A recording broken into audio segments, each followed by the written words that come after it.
Praise the Lord. आप सबको जय मसीह की। मैं परमेश्वर का धन्यवाद देता हूं आज के सुंदर अवसर के लिए जो प्रभु ने हमको दिया है। और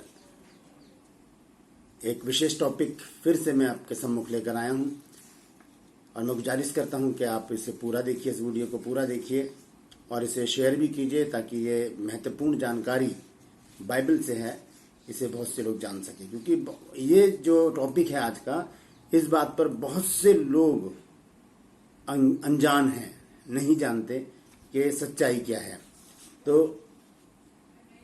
आज इस विषय पर बातचीत करेंगे और बने रहिएगा मेरे साथ, क्योंकि बाइबल में जो कुछ भी ऐसी बातें हैं जो मुझे प्रभु बताता है बाइबल के अध्ययन के द्वारा या प्रार्थना के द्वारा, मैं ये चाहता हूं कि ये बातें सबको पता चले। इसलिए मैं ये वीडियो बनाता हूं, छोटी छोटी वीडियो अपने यूट्यूब चैनल मैंने इसलिए बनाया ताकि जो कुछ परमेश्वर मुझे देता है वो मैं आप तक पहुंचा सकूं। तो ये बहुत अच्छी जानकारी है, बहुत महत्वपूर्ण जानकारी है और मैं चाहूंगा कि वीडियो समाप्त होने के बाद आप कमेंट सेक्शन में जाकर जरूर बताएं कि आपको आज की ये बाइबल जानकारी कैसी लगी। हालेलुया। मैं आपका दोस्त पास्टर राज मैसी आपसे मुखातिब हूं और आप देख रहे हैं मेरा यूट्यूब चैनल जिसका नाम है ब्रदर राज मैसी। और मैं एक बार फिर से आपसे गुजारिश करूंगा कि आप मेरे चैनल को सब्सक्राइब करें, बेल आइकन को जरूर दबाएं ताकि नोटिफिकेशन आपके पास पहुंचे और नया वीडियो बिना व्यवधान के आप तक पहुंच सके। मेरे वीडियोस को लाइक कीजिए, शेयर कीजिए और कमेंट सेक्शन में जाकर जरूर बताइए कि आपको मेरा प्रयास कैसा लग रहा है।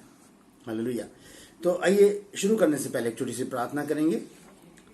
जीवित और महान दयालु पिता परमेश्वर, मैं धन्यवाद देता हूँ आज के सुंदर समय के लिए जो तूने दिया प्रभु। मैं प्रार्थना करता हूँ प्रभु जी, आज के इस विषय को प्रभु जी अच्छी तरह से एक्सप्लेन करने में प्रभु जी, समझाने में मेरी मदद सहायता करना प्रभु जी। होने दे प्रभु जी के बोलने वाला मनुष्य नहीं बल्कि तेरा आत्मा हो, ताकि जो गूढ़ भेद की बातें आज तो उन पर प्रकट करना चाहता है उन्हें तेरे आत्मा के द्वारा हम लोग समझने पाए। प्रभु जी आज अपने बच्चों के हृदय की गुड़ाई कर, ताकि जो वचन का बीज बोया जाए वो फलवंत हो और वो 30, 60, 100 गुना, हजारों गुना फल लेकर आए। धन्यवाद देता हूँ प्रभु, तूने मेरी प्रार्थना को सुन लिया। यीशु मसीह के नाम से मांगता हूँ, आमीन। हालेलुया। तो परमेश्वर का धन्यवाद हो एक बार फिर से कि इस वचन को लेकर मैं आऊं, ये परमेश्वर ने चाहा है। तो हम देखेंगे वंश के विषय में, वंश या पीढ़ी जिसे कहते हैं। और पीढ़ी दर पीढ़ी जो है एक खेप चलती चली आती है, दादा पर दादा, लक्कड़ दादा, फक्कड़ दादा, इस तरह से वहां से लेकर जब पीढ़ियां चलती हैं और यहां तक पहुंचती है जहां पर आज हम खड़े हैं। और एक द्वंद्व, एक सोच मनुष्य के अंदर ऐसी होती है, वो चाहता है कि मेरे परिवार में एक बेटा जरूर होना चाहिए जो मेरे वंश को चलाए। ठीक है। तो आज का जो विषय है वो वंश के ऊपर है।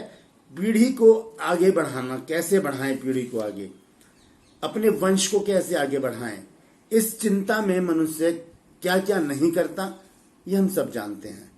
लोगों को मैंने देखा है जिनके संतान नहीं होती, वो जादू टोने और न जाने क्या क्या करते हैं और बहुत मशक्कत करते हैं, बहुत मेहनत करते हैं, बहुत पैसा भी लगाते हैं, लेकिन उनको वो चीज़ मुहैया नहीं होती क्योंकि वो गलत रास्ता पकड़ लेते हैं। ये जो टॉपिक है मेरा, ये बहुत विशेष है। आपसे मैं गुजारिश करता हूँ एक बार फिर ध्यान से सुनिएगा। हम वंश को चलाने के लिए, कि मेरा वंश कैसे चलेगा, इसको चलाने के लिए हम क्या करते हैं, हम कुछ भी करने के लिए तैयार हो जाते हैं। और सबके दिमाग में, ज्यादातर लोगों के, मैं ये नहीं कहूँगा सबके, ज्यादातर लोगों के दिमाग में, उनके विचारों में यही बात होती है कि हमारे एक बेटा होना चाहिए जो हमारा वंश चलाए। क्योंकि सब ये मानते हैं कि बेटी से वंश नहीं चलता, वंश चलता है बेटे से। तो ये वंश क्या है, क्यों हम इसे बढ़ाना चाहते हैं, क्यों हम चाहते हैं कि मेरा जो पोता है या मेरा जो बेटा है या मेरा पर पोता है वो मेरा नाम ऊंचा करे, वो मेरे नाम को उजागर करे, वो मेरा नाम आगे चलाए। इस प्रकार से हम सोचते हैं। लेकिन बाइबल इस विषय में क्या कहती है, आज हम इस विषय पर देखेंगे। हम देखते हैं जैसे अब्राहम ने परमेश्वर से वंश मांगा, है ना। अब्राहम ने क्या मांगा, परमेश्वर से वंश मांगा। आइए उस वचन को देखते हैं, उसके बाद हम आगे चलेंगे। उत्पत्ति की पुस्तक है और उसका 15 अध्याय, उत्पत्ति 15 अध्याय और उसके 1 पद से 6 पद तक मैं पढ़ूंगा। यहाँ पर इस प्रकार से लिखा है, ध्यान से सुनिएगा कि इन बातों के पश्चात यहोवा का यह वचन दर्शन में अब्राम के पास पहुंचा कि हे अब्राम, मत डर, तेरी ढाल और तेरा अत्यंत बड़ा फल मैं हूं। अब्राम ने कहा, हे प्रभु यहोवा, मैं तो निर्वंश हूं। कोई औलाद नहीं थी अब्राहम के, है ना, अब्राहम के कोई भी औलाद नहीं थी। और हम देखते हैं कि अब्राहम काफी आयु का हो चुका था वहां पर, और उसके कोई भी औलाद उस समय नहीं थी। तो हम यहाँ पर देखते हैं आगे वो कहता है कि और मेरे घर का वारिस यह दमिश्की एलीएजर होगा, सो तू मुझे क्या देगा। एक शिकायत कर रहा है परमेश्वर से वो। और फिर हम देखते हैं कि अब्राम ने कहा, मुझे तो तूने वंश नहीं दिया। ये चिंता अब्राहम के मन में भी, मेरा वंश कैसे चलेगा। अब्राम के यहाँ पर अब्राम नाम है उसका, बाद में परमेश्वर ने उसका नाम बदलकर इब्राहिम रखा। तो अब्राम ने यहाँ पर चिंता जाहिर की परमेश्वर के आगे कि मेरा वंश कैसे चलेगा। ये एक सांसारिक चिंता है, इसमें आत्मिकता कहीं पर भी झलकती नहीं है। ये सांसारिक चिंता है कि मेरा नाम कौन रोशन करेगा, मेरे नाम को कौन आगे बढ़ाएगा, मेरे वंश को कौन आगे बढ़ाएगा। हम तो मर मिटेंगे, हमारा नाम आगे जाकर क्या करेगा, है ना। आज इस वचन को हम देखेंगे, ध्यान से सुनिएगा। यहाँ पर आगे लिखा है, अब्राम ने कहा, मुझे तो तूने वंश नहीं दिया, और क्या देखता हूं कि मेरे घर में उत्पन्न हुआ एक जन मेरा वारिस होगा। तब यहोवा का यह वचन उसके पास पहुंचा कि ये तेरा वारिस नहीं होगा, तेरा जो निज पुत्र होगा वही तेरा वारिस होगा। और उसने उसको बाहर ले जाकर कहा, आकाश की ओर दृष्टि करके तारागण को गिन, क्या तू उनको गिन सकता है। फिर उसने उससे कहा, तेरा वंश ऐसा ही होगा। ये जो बात परमेश्वर ने अब्राहिम से कही है, ये एक आत्मिक बात है। इसमें सांसारिक वंश की बात नहीं हो रही है, क्योंकि अगर ये सांसारिक वंश की बात हो रही होती तो आज मैं और आप, हम अब्राहिम को अपना मूल पिता नहीं कहते, क्योंकि ये तो यहूदियों की बात है, ये तो इजराइल की बात है, वहां की बात हो रही है। हम कहां पर हैं, ये लोग कहां पर हैं। लेकिन ये एक आत्मिक बात है, क्योंकि हम एक ही परमेश्वर को मानने वाले लोग हैं। तो जिस परमेश्वर ने कहा कि तेरा वंश ऐसा ही होगा, तो आज हम मानते हैं इस बात को कि आज हम परमेश्वर के द्वारा कही गई इस बात को हम सच मानते हैं कि हम अब्राम के वंशज हैं। देखते हैं गलातियों की पुस्तक 3 अध्याय और उसके 28 पद में क्या लिखा है। यह लिखा है, अब ना कोई यहूदी रहा, ना यूनानी रहा, ना कोई दास, ना स्वतंत्र, ना कोई नर, ना कोई नारी, क्योंकि तुम सब मसीह यीशु में एक हो। और यदि तुम मसीह के हो तो अब्राहिम के वंश और प्रतिज्ञा के अनुसार वारिस भी हो। अब्राहिम के वंश कहलाते हैं हम लोग। तो ये एक आत्मिक बात है। वंश चलाने का मतलब क्या है। यहां पर परमेश्वर ये चाहता है कि जैसे अब्राहिम ने परमेश्वर के ऊपर विश्वास रखा, जैसे अब्राहिम ने परमेश्वर की एक बात पर अपना घर छोड़ दिया और वो बाहर निकल आया, वैसे ही परमेश्वर चाहता है कि उसके जो वंश हैं वो भी ऐसा ही करें। जो उसके पेट में बेटे पोते परपोते आगे चलती हुई पीढ़ियां जो हैं वो ऐसे ही करती चली जाएं। ये परमेश्वर की इच्छा थी। ये परमेश्वर ने अब्राहिम को कहा था कि ये आत्मिक बात है इसमें कि तेरा वंश ऐसा। क्या तू गिन सकता है इनको। अब एक व्यक्ति इतनी संतान थोड़ी पैदा कर सकेगा कि वो पूरे विश्व में जो फैल जाए। ये एक आत्मिक बात है कि हम अब्राहम के वंश कहलाते हैं, उसके वारिस कहलाते हैं परमेश्वर की दृष्टि में, क्योंकि परमेश्वर चाहता है कि हम अब्राहम की तरह क्या करें, उसकी आज्ञा का पालन करें। हालेलुया। तभी तो परमेश्वर ने आशीष दी अब्राहम को। हालेलुया। हम आगे देखते हैं कि परमेश्वर ने 100 साल की आयु में उसको वंश दिया। 100 साल की आयु में परमेश्वर ने अब्राहम को वंश दिया, जबकि परमेश्वर के पीछे चलता था। वो परमेश्वर के पीछे चलता था, फिर भी उसके कोई औलाद नहीं थी। परमेश्वर की आज्ञा का पालन कर रहा है, परमेश्वर के पीछे चलने वाला व्यक्ति है वो, फिर भी उसकी कोई औलाद नहीं थी जो उसके वंश को आगे बढ़ाए।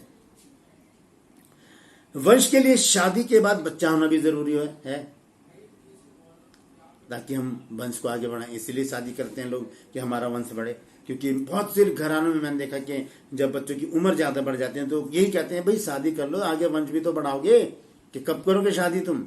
इस प्रकार की बातें भी करते हैं लोग।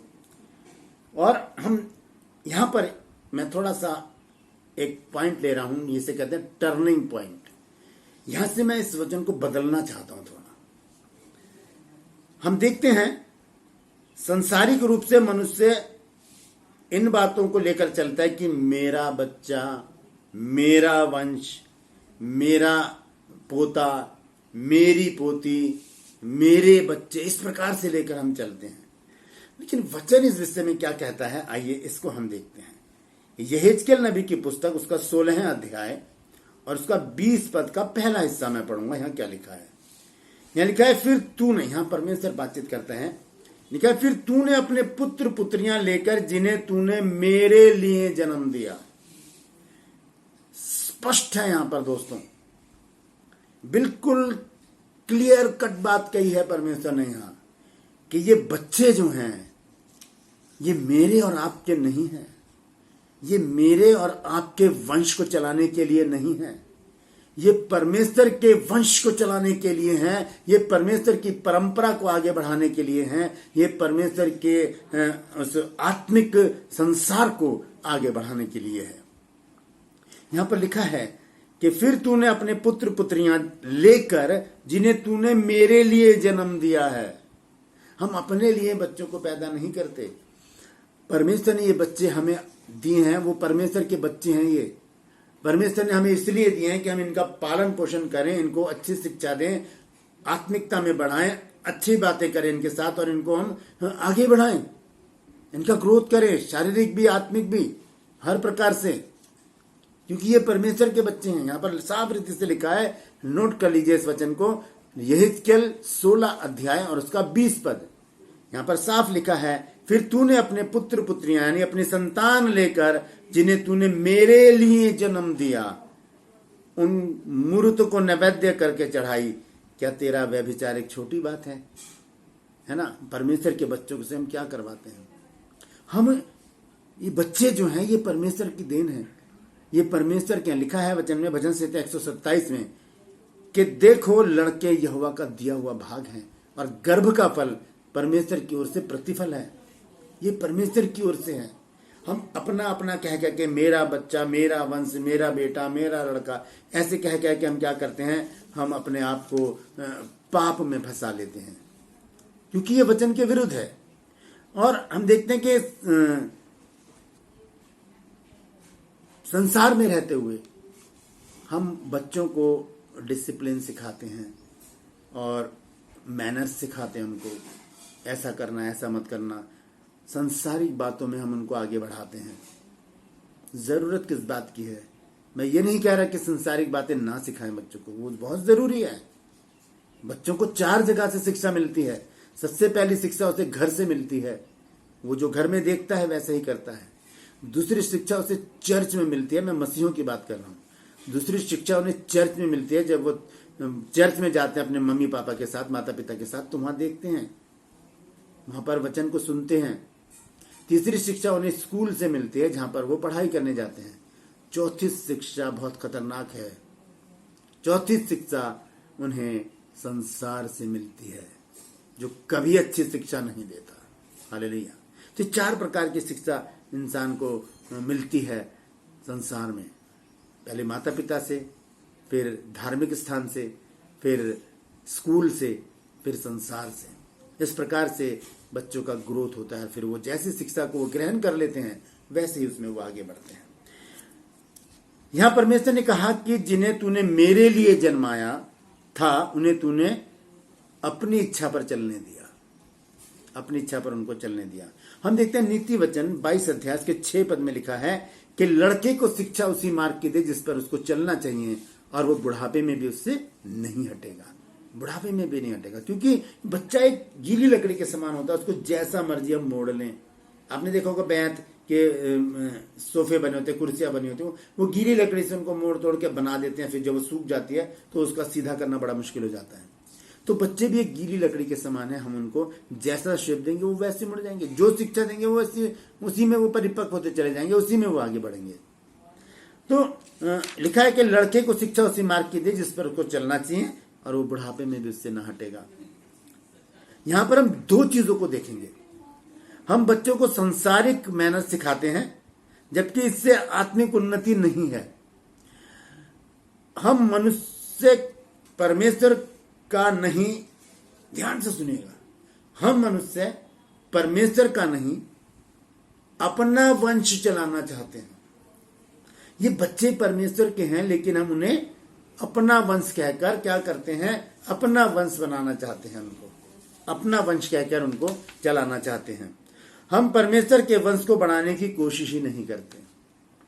परमेश्वर के वंश को बढ़ाने के लिए परमेश्वर की संतान को आत्मिक शिक्षा देनी बहुत जरूरी है। उन्हें सिखाना बहुत जरूरी है कि सुबह उठकर सबको जय मसीह की बोलें, सुबह उठते ही सबसे पहले प्रार्थना करें, वचन को पढ़ें, परमेश्वर की आराधना स्तुति करें, चर्च जरूर जाएं, जो भी संगति होती है चर्च के लोगों के साथ उसमें जरूर जाएं, पास्टर लोगों से, बड़े लोगों से, चर्च के जो बड़े लोग हैं उनसे संपर्क में रहें, अच्छी बातें सीखें। ये आत्मिक उन्नति के लिए है।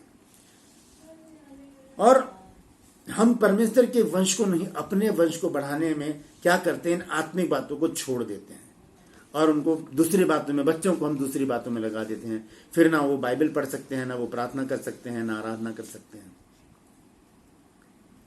अगर चर्च में 50 लोग भी हैं या मीटिंग में कोई कॉटेज मीटिंग है या कैसी भी मीटिंग है, वहां पर अगर 50-60 लोग भी हैं, अगर वहां पर किसी बच्चे से कह दिया जाए कि आप प्रार्थना करो, तो वो बहुत मुश्किल हो जाता है उसका खड़े होकर प्रार्थना करना, क्योंकि सीखा नहीं, सिखाया नहीं माता पिता ने, उसे अपना बच्चा करके पाला। परमेश्वर का बच्चा करके जब हम पालेंगे उनको, तब हम उन्हें आत्मिक उन्नति के लिए आगे बढ़ाएंगे। हम उन्हें आत्मिक शिक्षा देंगे, उन्हें वचन पढ़ना सिखाएंगे, हम उन्हें प्रार्थना करनी सिखाएंगे, हम उन्हें वचन प्रचार करना भी सिखाएंगे। ये सारी आत्मिक बातें हैं। तो ये संतान हमारी नहीं है, ये परमेश्वर की संतान है। और परमेश्वर की संतान को हमें कैसे आगे बढ़ाना है, उसके कैसी परवरिश करनी है, वो परमेश्वर का वचन ही हमें बताता है कि लड़के को शिक्षा उसी मार्ग की दे जिस पर उसको चलना चाहिए और वो बुढ़ापे में भी उससे नहीं हटेगा। बहुत से लोगों के मुंह से मैंने सुना है, जब वो बीमार हो जाते हैं ज्यादा, कहते हैं देखो भाई अब तो मेरा जाने का टाइम हो गया है, मेरे बच्चों का ख्याल रखना। आप कौन होते हैं कहने वाले कि मेरे बच्चों का ख्याल रखना? वो परमेश्वर के बच्चे हैं, परमेश्वर उनका ख्याल रखेगा, परमेश्वर उनका ख्याल रखेगा। बहुत से माँ बाप छोटा सा बच्चा छोड़ के मर जाते हैं, फिर कौन करता है उनकी देखभाल? बहुत सी स्त्रियां जब बच्चा उनके पैदा होता है तभी वो मर जाती हैं, डेथ हो जाती है उनकी, फिर कौन करता है उनकी परवरिश? पालने वाला परमेश्वर है, हम नहीं है। परवरिश करने वाला परमेश्वर है, हमें भी पाला है उसने, हमारे बच्चों को भी पालेगा। तो ये चिंता परमेश्वर की है, हम ऐसी चिंता करना छोड़ दें, क्योंकि बच्चे परमेश्वर के हैं, मेरे और आपके नहीं है। हालेलुया।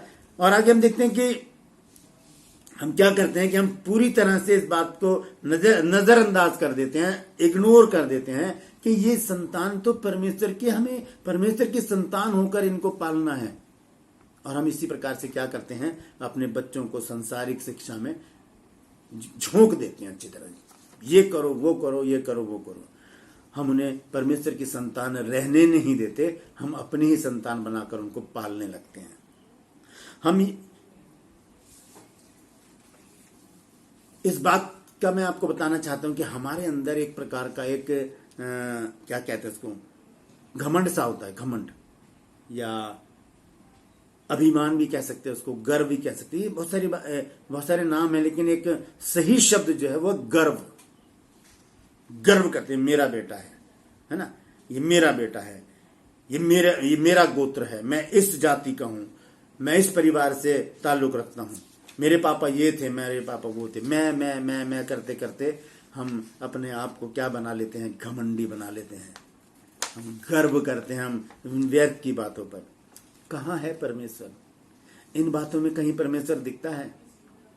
वही चीजें बच्चे भी सीखते हैं और आगे चलकर वो भी ऐसे ही कहते हैं कि मैं उसके वंश का हूं, मेरे पापा ये थे, मेरे पापा वो थे। तू जानता नहीं कि तू किससे पंगा ले रहा है? मेरे पापा ये कर सकते हैं, मेरे पापा वो कर सकते हैं। परमेश्वर क्या नहीं कर सकता ये तो जानिए। परमेश्वर सब कुछ कर सकता है। परमेश्वर को इग्नोर करके हम संसार में लिप्त हो जाते हैं। मेरा इस वचन को बोलने का मकसद क्या है? यह है कि परमेश्वर जो हमारा जन्मदाता है, जिसने हमें बनाया और रचा है, हम उसके नाम को दरकिनार करके संसारिक माता पिता के नाम को बढ़ाने में अपना जीवन लगा देते हैं। अपना जीवन लगा देते हैं कि मैंने अपने बाप के वंश को चलाना है, मैंने अपने बाप के नाम को रोशन करना है, मैंने ये करना है, मैंने वो करना है। परमेश्वर का वंश कहाँ है? फिर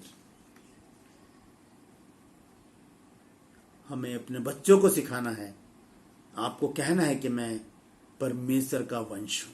हालेलुया। मत्ती 7 अध्याय और उसके 20 और 21 पद में देखें क्या लिखा है। मत्ती 7 और उसका 20 और 21 पद यहां पर इस प्रकार से लिखा है, सो उनके फलों से तुम उन्हें पहचान लोगे। और लिखा है कि जो मुझसे हे प्रभु कहता है, उनमें से हर एक स्वर्ग के राज्य में प्रवेश ना करेगा, परंतु वही जो मेरे स्वर्गीय पिता की इच्छा पर चलता है। उस दिन बहुतेरे मुझसे आकर कहेंगे, हे प्रभु, क्या हमने तेरे नाम से भविष्यवाणी नहीं की? हमने तेरे नाम से दुष्ट आत्माओं को नहीं निकाला? हमने तेरे नाम से बहुत अचंभे के काम नहीं किए? प्रभु मैंने ये किया, प्रभु मैंने वो किया, प्रभु मैं ये करता था, मैं वो करता था। मैं करते करते हम और घमंडी हो जाते हैं। दोस्तों, मैं शब्द हमारे लिए है ही नहीं, ये सिर्फ परमेश्वर के लिए है। परमेश्वर कहता है कि मैं जो हूं सो हूं। हालेलुया। तो मैं जब हम करते हैं, वहां पर हम घमंडी हो जाते हैं और हम कहते हैं कि मैंने चंगाई दी, मैंने प्रार्थना की तो ऐसा हो गया, मैं उनके घर गया तो ऐसा हो गया, अगर मैं वहां ना होता तो ऐसा हो जाता। ये सारी बातें हमें घमंडी बना देती हैं। और हम देखते हैं कि हम कहते हैं मेरा वंश है, मेरा बच्चा है, मेरा पैसा है, मेरा जमीन जायदाद है। ये सारी व्यर्थ की बातें मैं करते करते हम क्या करते हैं? हम अपने आप को संसारिक बना लेते हैं और हम उस पद को खो देते हैं जो परमेश्वर हमें दे चुका होता है। और वो पद है परमेश्वर का वंश। हम परमेश्वर के वंश हैं। हमारे अंदर ये बातें नहीं होनी चाहिए कि मैं ये हूं, मैं वो था, मैं ये कर सकता हूं, मैं वो कर सकता था, मैंने ऐसा किया, मैं ऐसा था। नहीं, हम परमेश्वर के वंश हैं। हम अलग किए हुए लोग हैं। हालेलुया। परमेश्वर ही कह सकता है कि मैं जो हूं सो हूं। हालेलुया। शैतान को हम देखें, उसके अंदर भी मैं आ गया। उसके पास खूबसूरती थी, उसके पास धन दौलत था, परमेश्वर ने बहुत कुछ दिया था उसको, क्योंकि वो एक अच्छा आराधक था। उसके अंदर मैं आ गया और वो परमेश्वर के सामने खड़ा होकर कहता है कि मैं जो कुछ तू करता है वो मैं भी कर सकता हूं। परमेश्वर को क्रोध आ गया और उसको पंखों को तोड़कर उसे पृथ्वी पर फेंक दिया। अगर हम कहते हैं कि मेरा वंश है, मेरा बच्चा है, मैं ये कर सकता हूं, मैं वो कर सकता हूं, तो हम उस समय हम परमेश्वर को क्रोध दिलाते हैं। ये बच्चे हमारे थोड़ी हैं, ये बच्चे परमेश्वर की देन हैं, ये बच्चे परमेश्वर के हैं। हमें इनकी परवरिश करनी है, ये सोच करके परमेश्वर को हमें जवाब देना है। हमें परमेश्वर के इस काम को करना है कि इन्हें एक अच्छा नागरिक बनाएं, देश का अच्छा नागरिक बनाएं, चर्च का अच्छा सदस्य बनाएं, ताकि परमेश्वर की महिमा हो सके। हालेलुया। हम देखते हैं, हम अपने बच्चों को भी परमेश्वर का वंश बनाएं। हम अपने बच्चों को परमेश्वर का वंश बनाएं। आइए एक वचन देखेंगे, पहला पत्रस और उसका हालेलुया, पहला पत्रस उसका 2 अध्याय उसके 9 पद में देखेंगे क्या लिखा है। पहला पत्रस 2 अध्याय और उसके 9 पद में देखें क्या लिखा है। यहां लिखा है कि तुम एक चुना हुआ वंश और राजपदधारी, याजकों का समाज और पवित्र लोग और परमेश्वर की निज प्रजा हो, इसलिए कि जिसने तुम्हें अंधकार में से अपनी अद्भुत ज्योति में बुलाया है, उसके गुण प्रकट करो। उसके गुण प्रकट करने हम अपने बच्चों से भी परमेश्वर के ही गुण प्रकट करवाने हैं। हम अपने गुण को क्यों प्रकट करवाएं? हम अपने नाम को क्यों उजागर करवाएं कि ये बच्चा है जो मेरा नाम रोशन करेगा? नहीं, ये कहना चाहिए हमको कि ये बच्चा परमेश्वर का नाम रोशन करेगा। हालेलुया। हमें प्रभु ने अपने लिए बनाया है। लिखा है वचन में यशाया 43:21 पद में कि इस प्रजा को मैंने अपने लिए बनाया है ताकि ये मेरा गुणानुवाद करें। हालेलुया। हम किसी मनुष्य का नहीं वरन परमेश्वर का वंश होकर अपने जीवन को बिताएं। किसी मनुष्य का नहीं, परमेश्वर का वंश होकर अपने जीवन को बिताए। यदि हम अपने पिता जिसने हमारे लिए अपने आप को दे दिया उसी के नाम को प्रकट करें तो परमेश्वर हमें ऊंचे स्थान पर रखेगा। हम संसारिक नामों को प्रकट ना करें, हम परमेश्वर के नाम को प्रकट करें, परमेश्वर की महिमा करें और परमेश्वर के वंश होने के नाते हम परमेश्वर के नाम को जगह जगह फैला दें। लोग हमें हमारे माता पिता के नाम से नहीं, परमेश्वर के नाम से जाने कि ये प्रभु यीशु मसीह की संतान है। हालेलुया। तो हम परमेश्वर का वंश हैं। हमारे बच्चे भी परमेश्वर का वंश हैं। अब्राहम से इसीलिए कहा परमेश्वर ने कि ये नहीं, तेरा निज पुत्र तेरा वंश होगा और ये तारों को गिन ले, जितने हैं उतने ही तेरा वंश होगा। हाँ, आज हम उतने ही हैं। आज हम परमेश्वर के नाम को आगे बढ़ाएं, हम उसके वंश हैं। हालेलुया। परमेश्वर इन वचनों के द्वारा हम सबको आशीष दे। आज का वचन आपको समझ में आया, कैसा लगा? कमेंट सेक्शन में जाकर जरूर बताइए और मुझे बताइए कि आज का वचन आपको कैसा लगा है। हालेलुया। परमेश्वर आप सबको आशीष दे।